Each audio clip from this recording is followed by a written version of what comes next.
আমরা ভিডিও করে আমরা তো কন্টিনিউ ভিডিও কি কারণ আপু এরকম মানে কি আজকে যাদেরকে দেখতে চাই এদের কি দেখেন না আর না আজকে অনেক লোক নতুন এই যে ভাইয়া অনেক কয়জন নতুন এই যে আমিও নতুন নাকি আমিও নতুন আপা এই যে আপু তেলা পোকাটা জানতে একটু খাই দেখছেন তেলা পোকা আপু আপনি আমারে নতুন বললেন?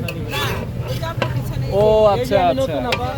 ওই সিমাপু না সিমাপু এ আসছে সৌদি থেকে আচ্ছা। ভিডিও দেখে। আপনি কারে ইউটিউবার বলছেন এই দেখছেন যে এই যে ভাইয়া আমি তো আর আগে আসছি উনি পিছে থাকে আর কি এই জন্য দেখেন না। উনি আমার বস আপু এই একটা ডায়লগ দেন না, কিছু লোকের অন্তরে জ্বালা টিভিতে দেখি তাকে নিয়ে একটা চলে পুরো ছারখার হয়েছে এরকম একটা ডায়লগ দেন না। হ্যাঁ চলে পুরো ছারখার হয়েছে ও, আমরা অ্যাকশন করলে অ্যাকশন। আমার কথা হচ্ছে মাইয়া মানুষের চলে হলো পুরুষ মানুষ এটা কোনো কথা কেন চলে? কেন চলে আমি এটাও বুঝি না 70টা কেক সেল করেও যদি চলে 10টা কেক আমি সেল করে নিজে বানাই চলারই কথা কারণ আমি হোম মেড আমার ধারে কাছেও আসতে পারবো